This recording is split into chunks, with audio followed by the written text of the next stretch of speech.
Signore e signori, buonasera, benvenuti alla Casa Italiana, Zerilli-Marimò della New York University. We are very excited every chance, every excuse we have to screen a film by Federico Fellini. And in particular, we are delighted to have this possibility to present La Strada in a restored, beautiful version, as you will see, thanks to our friends of the Criterion Collection that are always on the front line in the restoration, promotion of not only Italian cinema, but for us, that's the most important part of their mission. Keep an eye on their website. They constantly restore, promote, and make available to the American public the great treasures of Italian cinematography. But you know that the screening of La Strada is caused by the presence in New York of one of the most important Italian contemporary poets, Valerio Magrelli, that we have the pleasure of having here with us. He has spoken about basically everything regarding Italian literature during this American period. But with Antonio Monda, we decided to ask Valerio Magrelli to talk about Federico Fellini, with whom he had a personal friendship and relationship. And he wrote a beautiful book that came out last year, and I'm not going to say anything else because it's going to come out in the discussion at the end of the movie. But as I said in the invitation that we send you, probably Federico Fellini is the most poetic of all the Italian directors. And La Strada is arguably one of his films where you can see sheer poetry through images. So we thought it was particularly appropriate to have a poet to talk about the poetry of a great filmmaker. So stay with us. The film lasts about an hour and 50 minutes. Stay with us at the end for the conversation on Federico Fellini with Valerio Magrelli and Antonio Monda. Thank you.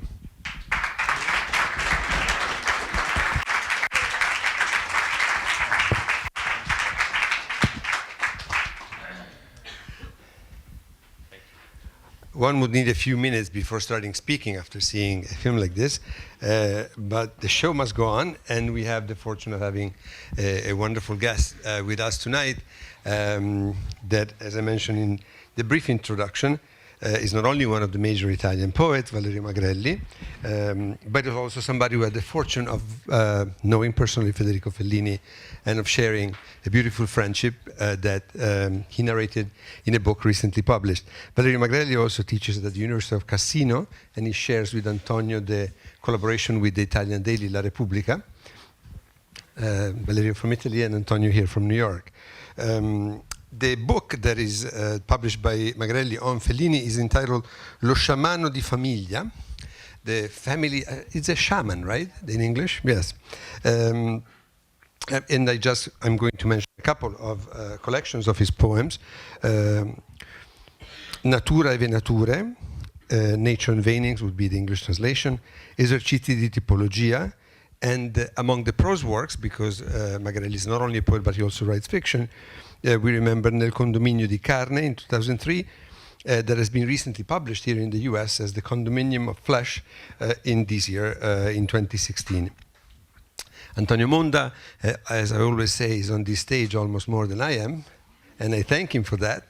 The last time I said a lot of things about you, except that you're the director of the Festival del Cinema di Roma, and so that's what is keeping Antonio very busy in this past year, and far from New York more than we would like to see him, but he's doing a great job, as has been recognized both by the international press and by the Italian press, as director of the Festival del Cinema di Roma. As you know, he also teaches here in the Department of Film and Television at the Tisch School of the Arts, collaborates with Repubblica from New York, has a weekly appearance on Rai News. It's called Center Park West from his New York address. And you can find the YouTube videos, actually, with the different things that Antonio, and every week he tries to find something interesting, new, original that happens in New York, in literature, cinema, but also the visual arts and politics sometimes, not often, but occasionally. And Antonio's last book, I have it here with me because he just brought it to me from Italy, L'Indegno, and it's the story of a renegade priest, and we hope to be able to present it here at the Casa very soon. But it's Fellini's night, and it's Valerio Magrelli's night, and for this I thank you very much. Antonio. I would like to say only a few things about the film, because this film was made in 1954 after two critical fiascos by Fellini. It's true, White Chic and Vitelloni. Both bombed at the box office, and they were not praised by the critics. This became an international success, actually a triumph. He won also the Oscar for Best Foreign Film. But when it was presented in Venice, it's incredible. The film was presented in 1954, and together with this film, at the same festival, there was Seven Samurai by Akira Kurosawa, Senso by Visconti, On the Waterfront by Elia Kazan. It's not a joke. And L'Attendente Densho, I don't know how to call the Attendant Densho, by Kenji Mitsuguchi. Guess who won the Golden Lion? Romeo and Juliet by Renato Castellani, which we luckily forget, and is forgotten forever. And can you tell that the Venice Film Festival is his major competitor right now? No, but you can say that I abolished completely the awards after that. That's true. To your credit.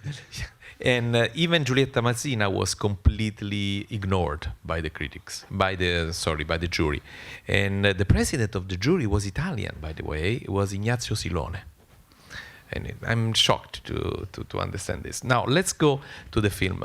I think that is, we know that is the first part of the trilogy, the so-called Trilogy of Grace. It's a story about a man who is touched at the very, very last moment of this film by grace. Is probably saved by the sacrifice of Gelsomina, who is a woman who basically dies in order to save him. I know I try to say this in a very short sentence, but this is what the film is about. And it was destroyed by the leftist critics at the time.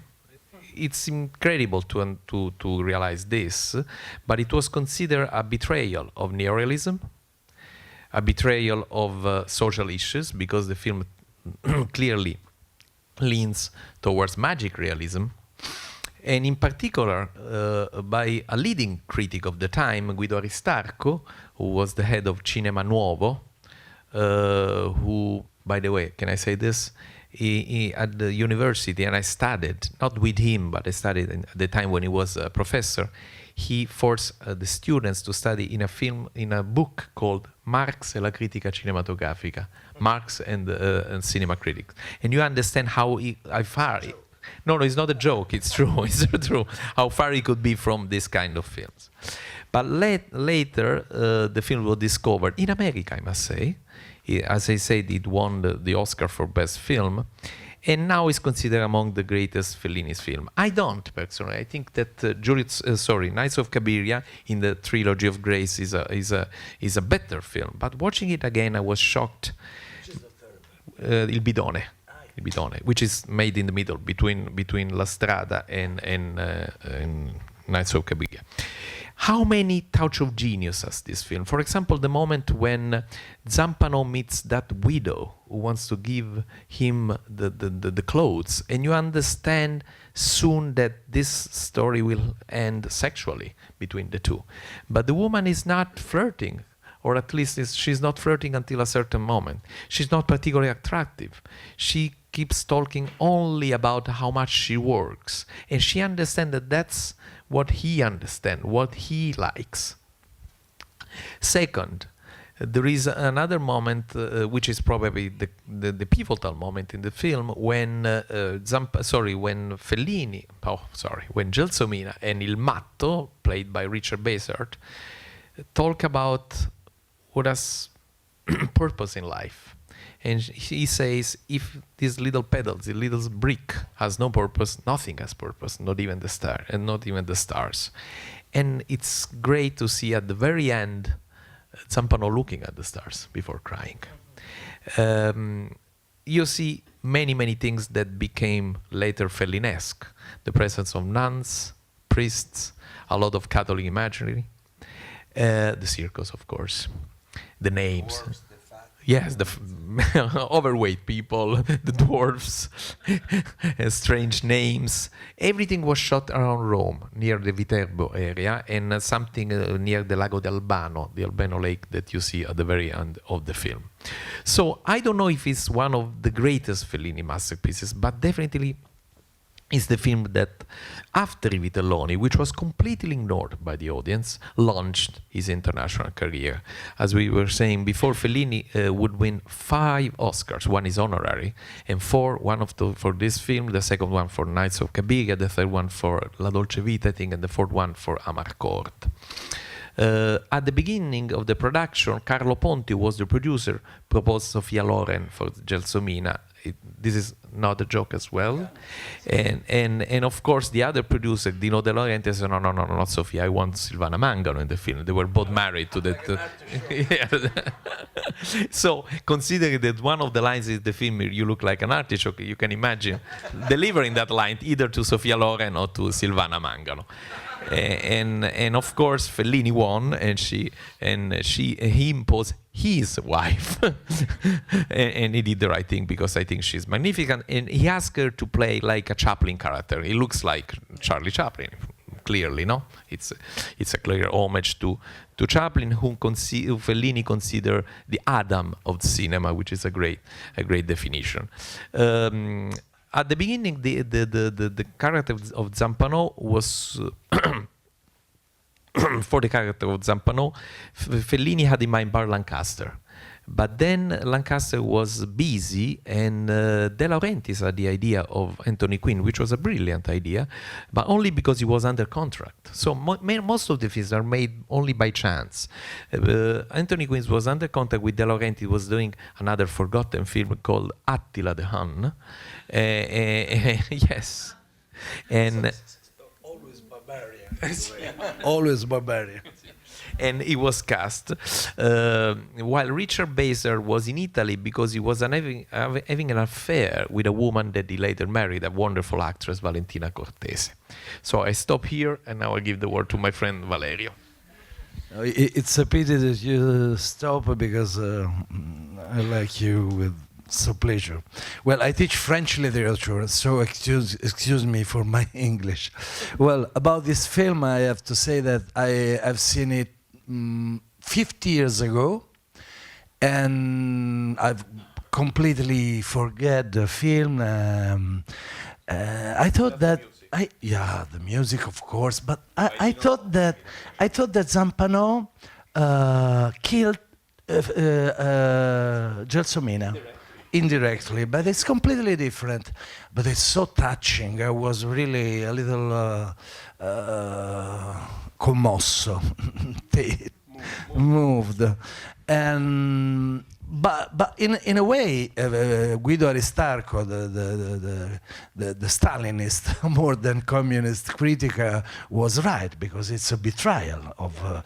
He was right. It's a betrayal of the true realism. And that's you gave a perfect definition. It's a magical, come si dice? It's magical realism. Yeah. Now we think, when we talk about magical realism in literature, we think to, for instance, Garcia Marquez, of course. But in this case, you see that it's something completely different from the real origin. I think that, for instance, Il Bidone, what's the name in? I don't know how it's called. I think Il Bidone. Il Bidone, it's strange, because Il Bidone was made after, but it's more realistic than this. And I think that, in fact, well, this is my personal taste, but I think that Vitelloni and Ceico Bianco are maybe the real height of Fellini. But anyway, in this book, The Swindle. with an American, big American actor, Broderick Crawford, fantastic. Yeah, Fellini had this the skill to use American actor in the very Italian landscape. You have seen near, it's really the landscape of a very poor villages and town, very beautiful, but very, very hard and very, very violent in a way. Viterbo, La Tuscia, and sì, Bagnoregio, and Roderick Crawford, and Anthony Quinn, and Baser. It's incredible. In a way, he gave an idea to Visconti in putting Burt Lancaster in Sicily. Well, I have to say just one thing about the film, and I think that it's very beautiful to follow how Fellini tried to transmit us this kind of commotion. There is one technical movement I like so much in Vitelloni. In Vitelloni, you see that just at the very end. You know, the story is a group of Vitelloni, of young people that lives in a little town, but finally just one of them decide to leave. And you see the train leaving, and Fellini had this fantastic idea to take the camera back, like the train. And in this film, this is made after Vitelloni, you see 3 times this movement of camera. At the very beginning, when she left the family, in a second movement, and finally when Queen leaves Gelsomina. So it's very important to remember that Fellini, yes, is a sentimental director in a way, but this kind of commotion is always translated in a very raffined technique. I want also add something that put this film in reference to I Vitelloni. I see some of my students here. We watched the film a few weeks ago. In I Vitelloni, I think the most incredible sequence, together with the one that you described, it's at the middle of the film when Franco Fabrizi, the womanizer, comes back from his honeymoon, and he brings from the big town un giradischi, how do you say, a record player, and they start dancing in the street. And what is magnificent about that scene is that narratively makes no sense, because the film stops, and Fellini seems to dance with them and enjoys that incredible moment. Yeah, in La Ricotta, Fellini dances, you know. And Pasolini through Orson Welles, yes. But in this film, there is a similar moment when they arrive at that wedding and Gelsomina discovers the little boy. And you don't understand what's going on. Who is that little boy? Why so mysterious? What is she doing? And she has fun, but there is something also very creepy, because probably this little boy is seriously ill. And but he captured the magic of that moment. There is a little bit as El Greco, sì, something grotesque and monsters. Absolutely. Clearly, this is Fellini at his most Catholic, not only because we see a lot of nuns, because the idea behind the film, you know, the redemption, the grace, the idea of a woman who is an ancilla domini, a servant of the God, or servant of the Lord. And you can understand why Aristarco was horrified by all these ideas. Again, I don't know if it's a perfect film, but you understand that Fellini was becoming to be the greatest director of all time, I think, through this film. If I may, Antonio, a film actually that I've seen with you, and probably Valerio also knows, it's a short film in which Fellini, as a part, as an actor, Il Miracolo, that I think fits perfectly in these 3 film di grazia. It's a very short film with the fantastic Anna Magnani, and Fellini in one of the very few parts in which it's the only one. And he's outstanding, even as an actor. And it's a fake miracle, of course, but there is a presence of grace, even if it's fake. I disagree with you. Not about the greatness of the film. It's an extraordinary Rossellini film. person is my favorite. It is called Il Miracolo. It's the half part of a film, an omnibus film called Amore. Stars Anna Magnani as a simple-minded woman, not very different from Gelsomina in this film, who is seduced and by un contadino, come si dice? It's a shepherd. Actually, it's a shepherd. Yes, and she believes that he's Saint Joseph, and when she gets pregnant, she believes that she's carrying Jesus. That's the story. Of course, everybody makes fun of her, while I disagree, because she's right. Because every little baby is Jesus, so she's totally right. But this is my interpretation, my personal interpretation. No, I have completely forgot the only apparition of, how do you say, the Fellini. But I have to say that in Vitelloni, when the character leave the town, Fellini wanted to pronounce the last word and voice. Addio. Addio. The farewell is pronounced by Fellini. He wanted to substitute the voice of the actor. So it's a double. I have a question for both of you, and in this case, I call you into the discussion as man of literature and not of cinema.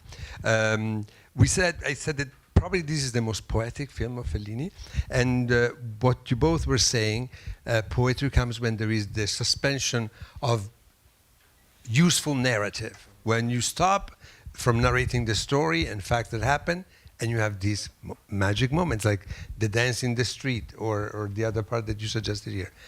And it's very interesting that Fellini, probably one of the major, if not the greatest Italian director, did very few films that were adaptations of literary works. That is a trend that is exactly Voce da Luna, that is inspired to a poem, not Satiricon, that is fragments, like fragments here and there, and he adds more fragments.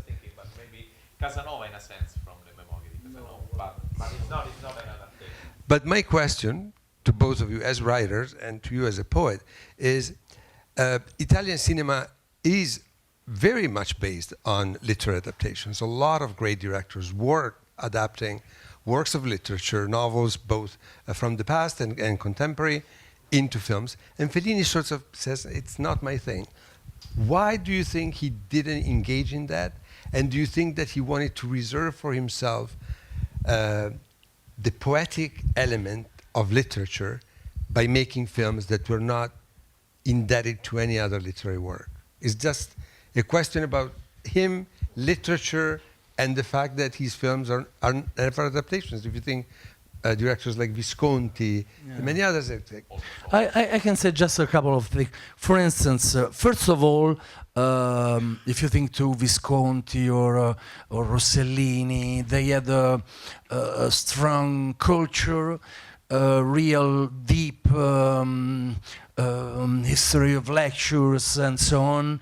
Fellini, on the contrary, was how do you say, sketcher, not a painter, but a sketcher. He just wrote vignette per I giornali. Comic strips? No, not comic strips. Strips. Yeah, strips, just strips. And in fact, the book I've written was born because the editors get 100 drawings of Fellini, and the book is a travel through these drawings. So Fellini was just a man who lived in a redaction in newspapers. After the Second War, he was very young, and he had no culture. He was really an autodidatta. Self-taught. Yeah. Self-taught. Self-taught, bello. It was really self-taught. But, and it's quite a paradox, but in the same time, I met some directors. Antonio met all the directors, but in a way, I think it was at the same time the director that had more curiosity and more literary taste. If you read his essay, you really stay astonished because of the smartness of of his writing. He had really something special, also in a literary perspective. So you have to think to a man that had a very simple education, but at the same time was maybe the most interesting in poetry and in literature. I have written, for instance, some interviews on literature, and he knew perfectly all the new poem, the new poets. You can see absolutely the same for Visconti, except Pasolini, of course.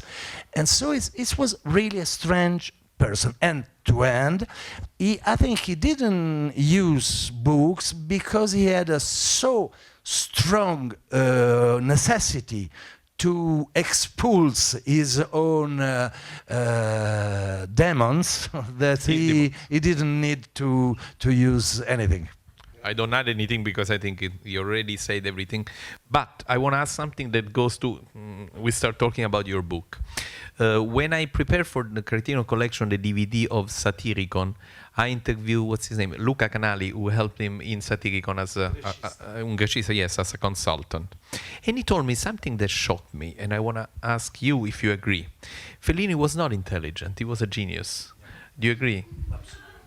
It was that I tried to explain. Yeah, it's something different, and in something it's not more. It's parallel, but it's another dimension, and that's the reason. Between other reasons, for which I call him sciamano, shaman. He really, well, you know, there are a lot of legends about the interest of Fellini for esoteric powers and so on, but that's not interesting. The most important is to understand that he has really this sixth sense in a way. And for instance, well, I just add another observation. For instance, at the moment of the wedding, you try another double image, a double use of the same scene in a at the end of Amarcord there is a wedding which is very similar. Yeah, with a blind wedding. With a blind man, the blind musician. Yeah. And you know, you can always image something different with Fellini, and you can think that this blind musician can be Homer, Tiresias, and so on. And what did you learn from Fellini? I know that. Yeah. Well, first of all, very briefly, I met Fellini in two different moments of my life. It's like vado a cercare queste parole, il brutto anatroccolo. Ugly duckling. Ugly duckling. Duckling. Qua quando lei fa ugly duckling. Well, first of all, I have to say that I studied 1 year cinema in Sorbonne, and I became a teacher of French literature because of this, my first year of university. So I like so much cinema that I come back in Italy and I send my curriculum and I try to enter in the school of cinema, and finally I arrived the last of 2,000 students. I was absolutely surprised. Why the last? I spent 1 year in Sorbonne. I didn't know that.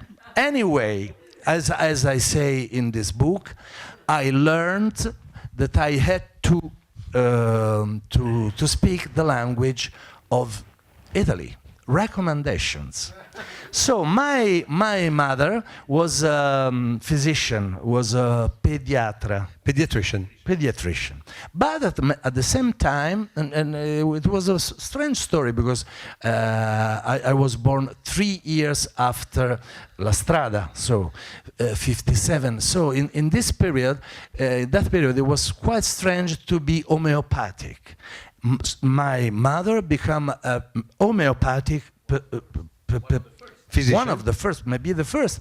And she was the assistant of the man, of the physician who founded homeopathy in Italy, whose name was Negro, from Naples and from Genoa. Anyway, of course, Fellini was a patient of Negro. So I just had to ask my mother, please call to Negro the day after at 9 o'clock I was in the troupe of Fellini. So 1 year for Sorbonne, absolutely useless. If you are in Italy, you just have to phone. It was so. Now it's completely equal, of course. Anyway, this was. But what do I have to? Well, Fellini gave me, for instance, quite 2 months on Casanova.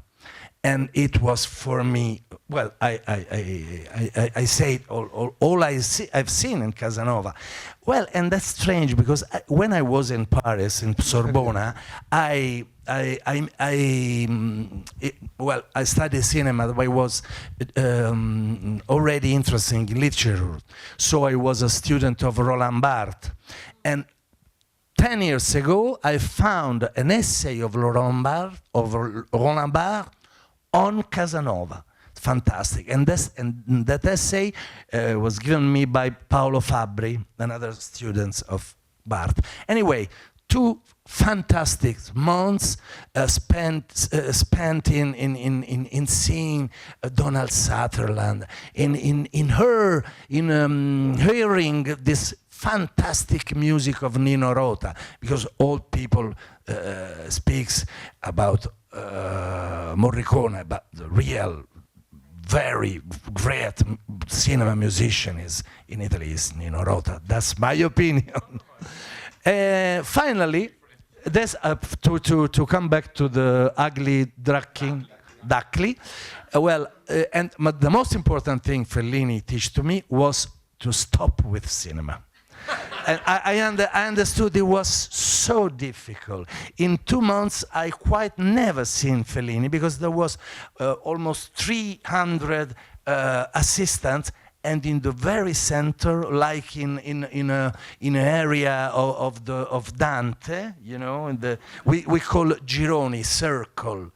There were I don't know 40 circle and in the center, Fellini with a friend that changed every day, a very close friend. Well, stop Fellini, stop cinema. I became poet. Well, I teach French literature. Of course, you can live being poet. I teach. I published my first book in 1980. It was July. The telephone rang. Hello, I am Fellini. And I answered yes, and I am Bergman. And I clocked.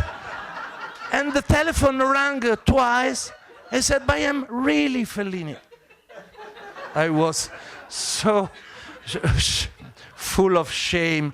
Well, from this moment, I can say I was a friend because all over the world, Fellini was full of friends.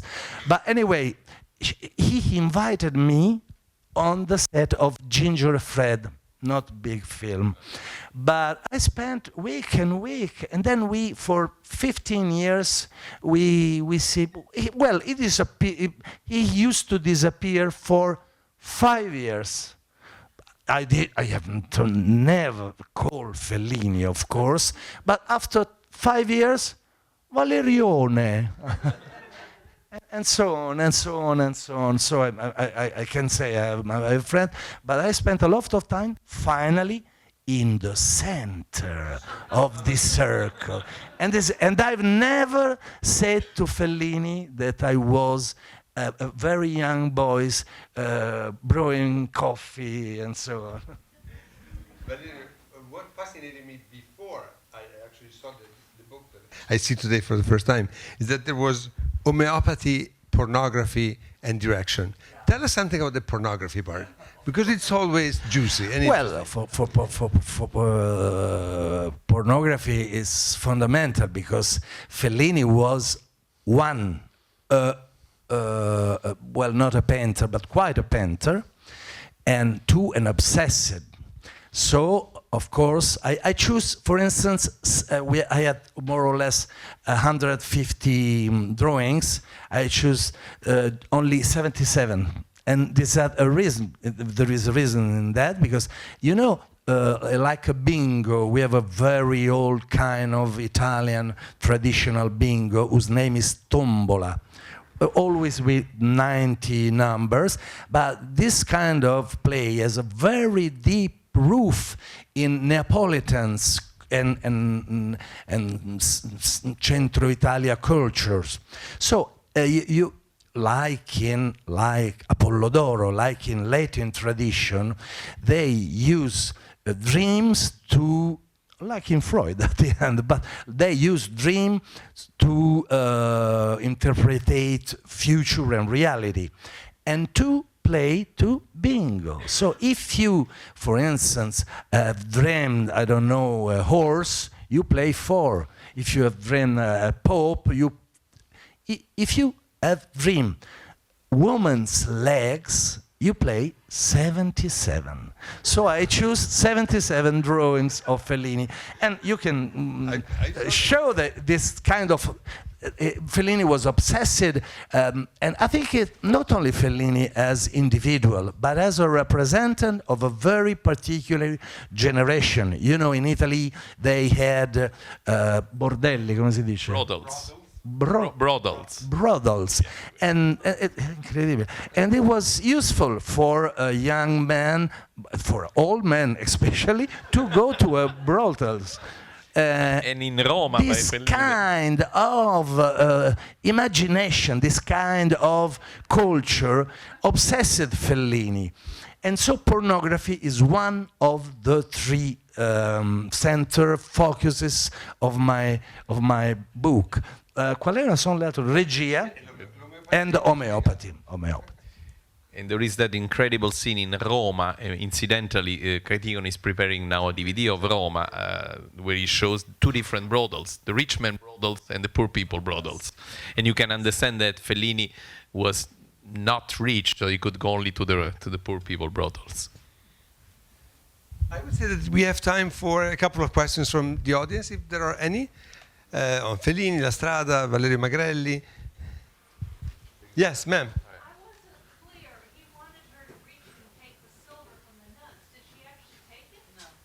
No, but I think he did. The question is, it was unclear whether she wanted to take the silver from the nuns. If she got it. I just want to add that in another film, Vitelloni, one of the characters, risked to go to jail because he stolen a statue from a church. My interpretation of the film, of the scene, is that she doesn't do it, but he does it. Yeah, he did do it. And it's beautiful that Nande understands everything and tells Gelsomina, why don't you stay with us?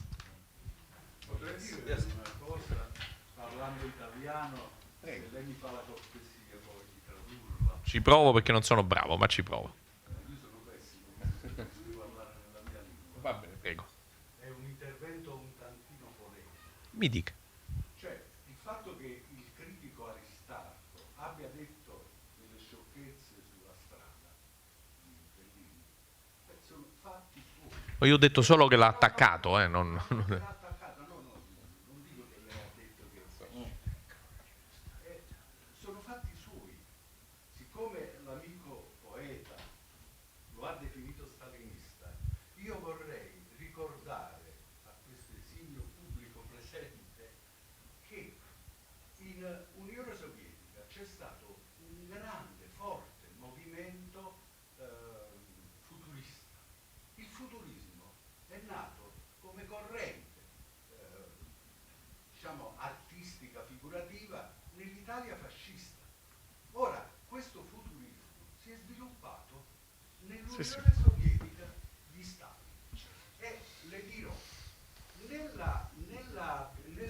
museo Scusi, prima di Stalin però preciserei. Rodchenko, lei dice tutti questi qui. Cioè. Però un attimo, fatemi... Sì, we'll translate in a second. I'm sorry. Dobbiamo tradurre per può sintetizzare e così che. Allora, the gentleman mentioned the fact that I mentioned Guido Aristarco was a communist, a Marxist critic, and Valerio defined him as a Stalinist. And the gentleman said that in Russia, futurism was basically created before Italian futurism. And, right, sorry, after, but it was developed. But he added that it was before Stalin. No, ma la cosa che volevo dire importante agli americani è che c'è questo meravigliosissimo museo di arte moderna, uno dei più importanti del mondo, nel quale 2 o 3 anni fa sono ancora stato... Il Guggenheim, dice lei, dove c'è stata la mostra del futurismo. No. Sì, il MoMA, MoMA.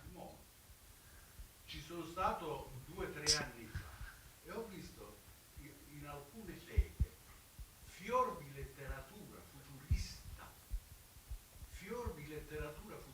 di riviste di futurismo che erano pubblicate nell'epoca di Stalin. Ora, per la giustizia della storia, egregio poeta, no? Noi non dobbiamo usare a sproposito, mi perdoni, la parola stalinismo. Tra le altre questo è di un conformismo sconfortante. Vi ringrazio moltissimo. Vabbè. I have to translate for our American audience. The gentleman objects to the use to the definition of Stalinist that Valerio Magrelli gave in referral to Aristarco, that was definitely a communist Orthodox critic. I just answer that I think that Aristarco would be proud to call himself Stalinist. It's a historic date. It's not a judgment from my side. I can judge if you want after, but it wasn't a judgment at all. I think that this kind of communist was substantially Stalinist. But well, it's. Posso dire? Sì, e il signore, the gentleman added that at the Museum of Modern Art he had the pleasure of seeing several books and with a lot of futurist books and objects and magazines and that were published during the Stalin era. And in other words, futurists, yeah. And in other words, he, if I did understand well, he said that not everything that happened under Stalin was bad. Did I understand well? Sì, ma ok, no, però grazie. Ma ok. No, it's very interesting, but it's possiamo parlarne dopo. È a parte, diciamo. C'era l'ultima domanda. I don't think that everything that happens in a film has a meaning, and especially in a Fellini. No, I don't. No. I don't know if Fellini. No. I think that this is a great question, and it brings us back to the original observation of both Magrelli and Monda at the beginning, that there are moments that are suspension of the useful narrative, and that's poetry. When you don't want to tell me a story or a succession of facts, but you suspend that and make me dream. And as Antonio said, you either don't want to think about that too much, or you want to let your mind go and follow that horse. But there is a very similar scene in Amarcord, when in the middle of this very thick fog, when the grandfather is lost, there is a white ox or a bull, completely white, in the fog, appearing briefly, a few seconds on the screen. I have no idea what the white bull. I come from that part of Italy. I've never seen a white bull or a white ox like that. But it's there. I would say that these are the moments of poetry that Fellini can allow himself to introduce in his films. And my suggestion, opposite to Antonio, we keep thinking about it. I'm not sure you'll come up with an answer, but it's a good thing to do. Yes.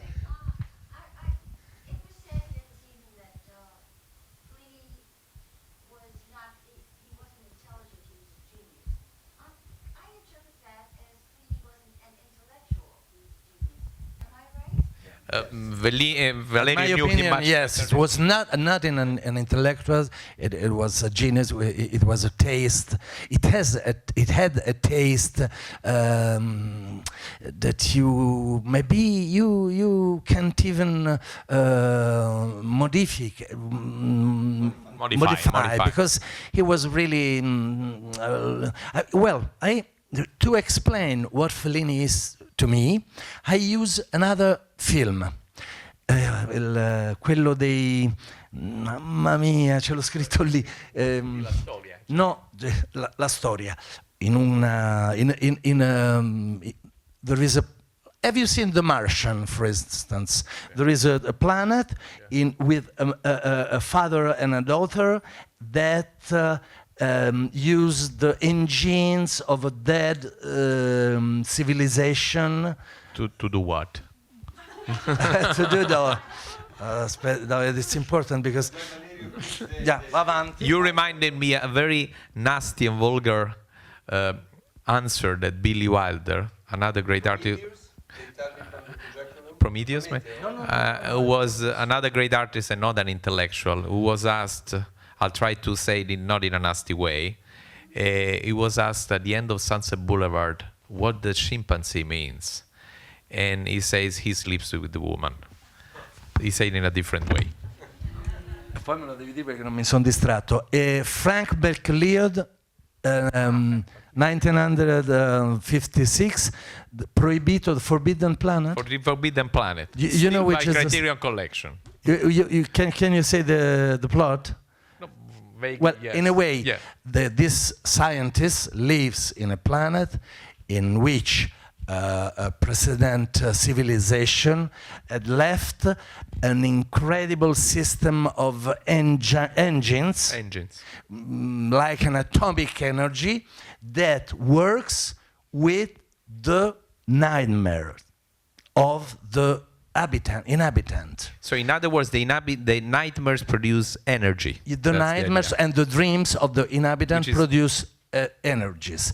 And they finally had to destroy this planet because from these engines were born a lot of monsters.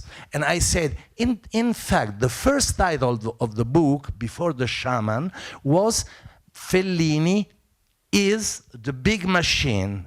Big Machine was the idea of this planet in which a psychical energy produced what? Produced film in a way.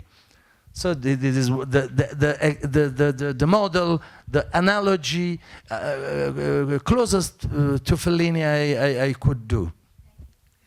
And talking about dreams and nightmares, I remember Ferretti, the art director of many Fellini films, an Academy Award winner, on this stage said how terrified all the people on the crew of Fellini's films were, because as soon as they arrived, he would drill them on what they dreamed the night before. And if they said they didn't dream of anything, he would get really, really mad. So Dante Ferretti was saying, on my way to Cinecittà to come up with a dream, completely invented, because I really did not remember, because it would be the first time. So he really got energy from the dreams of others, whether they were true or made up in a Cinquecento while driving to Cinecittà. And to go back to the question of the lady, definitely he was not an intellectual. I would say he was an anti-intellectual. But we have to be very careful, because as Valerio said, he was a man of great cultural refinement, self-taught, but with very unexpected readings, not with the readings that you would expect to find in a person of that generation in that part of Italy.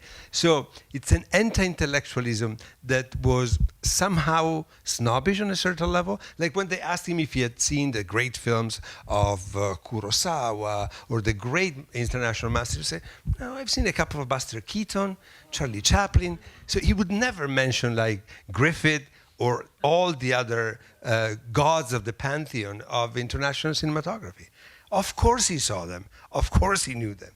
And, as you know, in one of the biographical documentaries on him, he defines himself the greatest liar. Just to close with a funny story. If you happen to see the little documentary that I did on Vitelloni's DVD, there is a brief interview to Leopoldo Trieste, a wonderful actor who is one of the Vitelloni, and he tells to the camera, to me, that Fellini was terrorized every time Bergman would go to Rome, because Bergman worshipped Fellini, wanted to meet Fellini, and Fellini didn't know what to say to him. And he would call always Leopoldo to say, please be with me, I don't know what to tell to this Swedish guy. And with this, I really would like to thank all of you for having shared this fantastic moment in seeing again La Strada.